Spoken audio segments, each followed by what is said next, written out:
Scientific method? Raise your hand if you believe. Do you believe in the scientific method? Okay, good, because here's the problem. The scientific method is if 12% of the engineers and scientists on the planet think the World Trade Center was brought down by a controlled demolition, that means, according to the scientific method, they are wrong.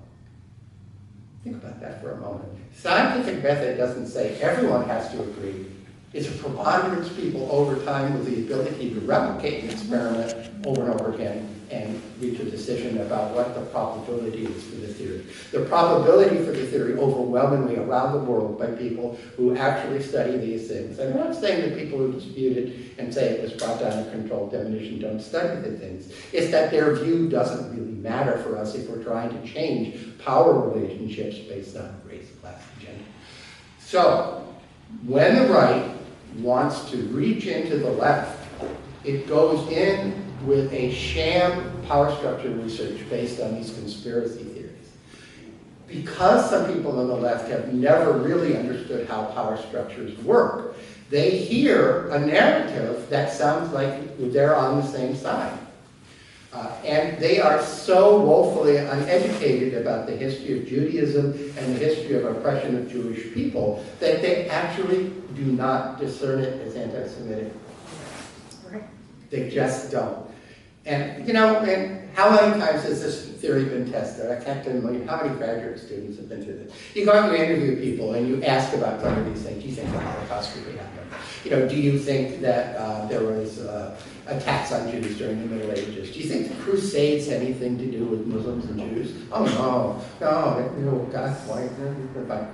So the level of ignorance is profound, and it really matters because it's then almost impossible to have conversation with people about how they're being anti-Semitic because they don't recognize what being anti-Semitic is, because they don't know the history and structure of anti-Semitic conspiracy theories, which happen to be identical for every scapegoated group that has been targeted by the powers that be who have scapegoated some outsider group to take the blame for some failure and, oh, wait, vilification of a demonized other. Mm-hmm. How did we figure out that word? Oh, I know, World War II, the Nazi genocide. The first, I'm a big fan of Hannah Arendt, a highly underrated philosopher in this particular area. Mm-hmm. If you don't trust her analysis in her giant book, which takes forever to read and totalitarian, the American Jewish Committee led numerous studies after World War II, did all kinds of scientific, social science work, looking at how this works. And we knew by the early 50s how this worked. And one of the things that was raised about McCarthyism was that it smelled funny, because it sounded a lot like some of the rhetoric. I mean, not as bad, you know, maybe but it wasn't fair to call him a Nazi or even a fascist, but a demagogue, yes. And so we don't teach people about the connection between scapegoating and demagoguery and the naming of the other. For 5 years, I tried to write articles about this, and I was told by editors that this idea that rhetorical vilification could lead to violence was a liberal myth. Mm-hmm. And I said, well, don't you know about Hannah Arendt and the American Jewish Committee? And they go, who? Okay. So much for their work, huh?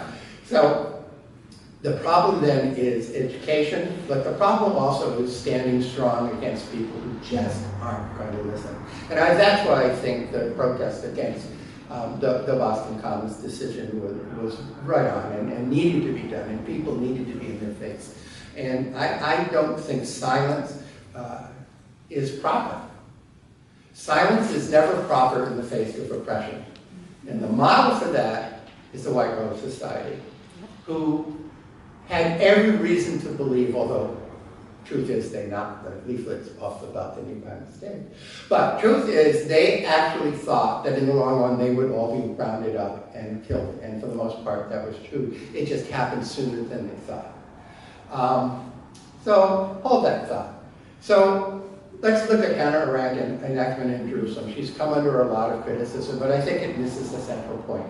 What she was saying in that study was that there are moral truths. There are universal moral truths.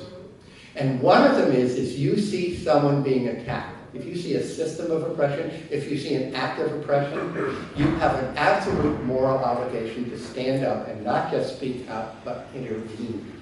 You've got to put yourself on the line to stop it when you see it. That was the banality of evil. People who did not stand up, did not speak out, when they knew, many of them, that they should have.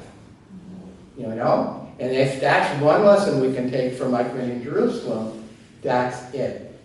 So, why end on a bummer and say, well, you know, the White Rose, it ended up getting rounded up and murdered, so we should probably just go back to watching, you know, TV. The White Rose became the symbol of the anti-fascist resistance, not only in Europe, but eventually around the world.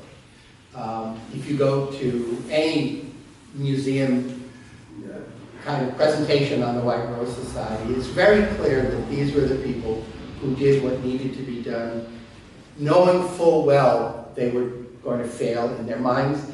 And that's the final part of Eichmann's horrible movement into Hungary at the very end. There was a fascist government, sort of coalition government, the Horthy government.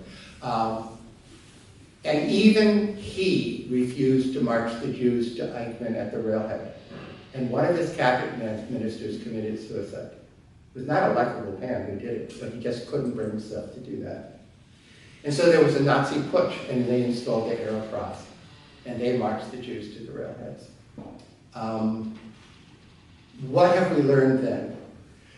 You must stand up at the first sign of this kind of oppression, whether it's anti-Semitism, or Islamophobia, whether it's gay bashing, whether it's water hosing, the environmental activists standing with the First Nations people. We have an obligation to stand up and not remain silent and intervene, even if we are convinced our act will be futile. And that's the last shoe to drop in Hannah Arendt's theories. Even if you think what you do will be absolutely futile, you have a moral obligation to stand up and speak out and try to stop it. So what happened with the White Rose? It became the symbol of the anti-fascist resistance. And that symbol helped mobilize people to stand up against fascism and Nazism around the world. And it is today a symbol for all anti-fascists. And that's why we need to understand anti-Semitism as a project of the right wing that's bigoted and wants to misdirect people from the systems that keep us down based on race, gender, and class. Thank you.